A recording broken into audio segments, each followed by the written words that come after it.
So I debated on not making this video purely because it's not scripted, especially after what I said on Twitter and stuff like that. But I think I'll make an exception for this one because of what tomorrow represents.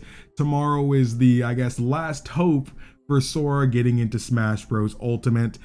So this is supposed to be the final character of the newest DLC pass. This is it. You know, as far as we know, this could be the last Smash character ever. You know, I know we've been through this before of us thinking Brawl was the last one, or Melee was the last one, or Smash 4 was the last one, you know, so there'll probably be another Smash game, but as far as we know at the current moment, this is the last Smash Bros. Character to ever come out.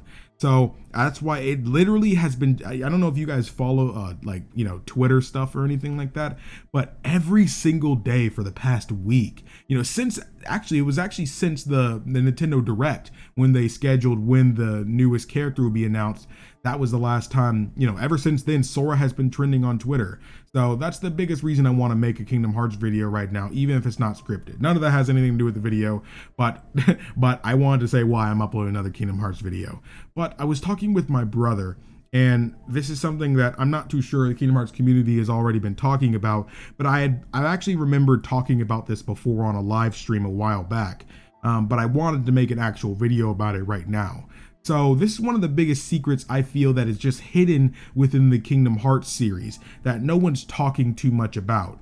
And that's mainly the sleeping realm within Kingdom Hearts. Those of you guys that know, the sleeping realm is just another realm that's within the Kingdom Hearts series, within that contains worlds that are asleep. You know, that's why we're still able to go and see, you know, past versions of Donald, Goofy, and Mickey and stuff like that, be Musketeers and things like that, while still being able to experience them now because we went into a world that was sleeping and that's been asleep for a while. But there's a little bit more to the sleeping worlds than what I've just explained. Now, one thing in particular I do want to bring up is because during Kingdom Hearts Dream Drop Distance, this was the first major time we really dove into this whole sleeping realm thing. And during that, when we ended up actually first beginning the game and getting into Traverse Town, one thing in particular that we noticed was the World Ends With You characters being there. Now, normally anybody who, you know, knows anything about the World Ends With You, this normally shouldn't be possible, especially because they're currently in the Reaper's game. We know that because they had the timer on their hand. Neku showed it, you know, to Sora, so obviously they're currently participating in the game. So again, while the game is going on, that shouldn't normally be possible. Now, the reason I think this actually happened is because I do think there is a specific thing about the sleeping realm is that we're not paying close enough attention to. And I think that thing is the sleeping realm is a realm that not only exists, you know, within our universe, but I believe it's a realm that covers and expands over everything, all universes. It doesn't matter if it's our current universe that, you know, we know of the current continuity of Kingdom Hearts, or even, you know, well beyond that, all through unreality. You know, I think it goes well and extends way beyond past that, you know, and that would explain, you know, why, you know, Neku and the gang, of course, if you don't know The World Ends With You, they are currently in Shibuya. That's where the game generally takes place because that's where this Reaper's game is being held. And the thing about that, though, now that we know about this, though we do know that it goes by a different name here, it's still quite clear to see that Shibuya is a city that takes place and exists within unreality, you know, which is a world of fiction based off what, you know, Ansem the Wise had brought up later on. So the thing about this that makes this so peculiar is how are people from unreality able to make it over here?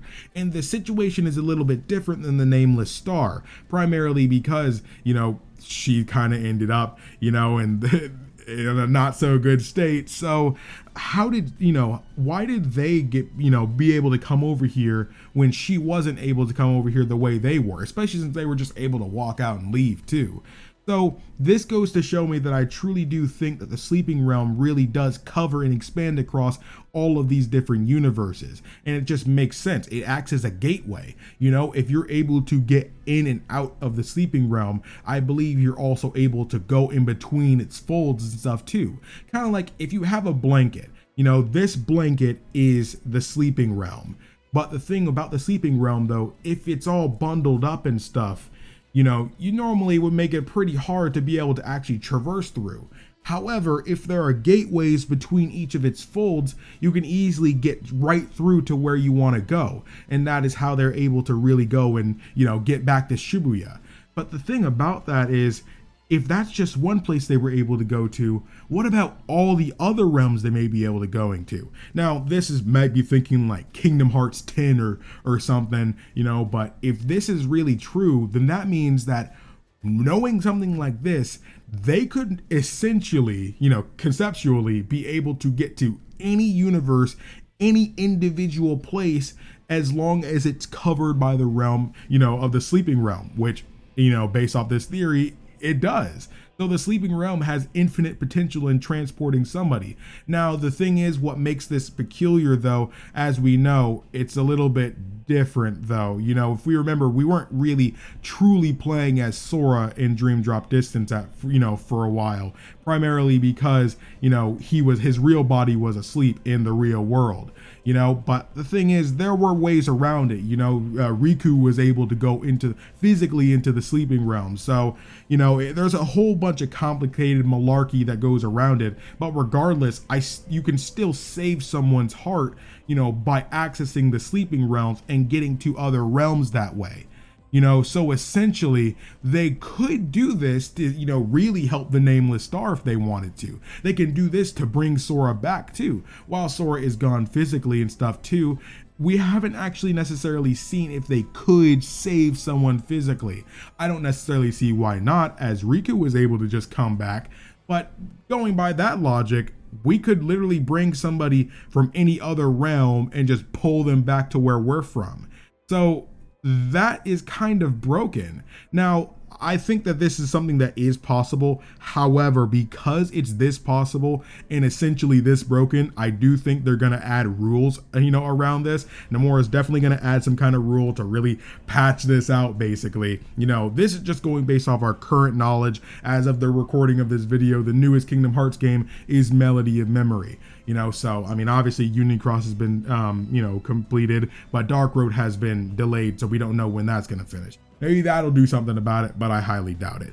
But let me know what you all think. This video's gone on long enough. Thank you all so much for watching. I think this is one of the biggest hidden secrets in the Kingdom Hearts series. Let me know what potential you think this has. Thank you all so much for watching. My name is KingdomAce. Remember, everyone, to play some games, have some fun, and enjoy your day today.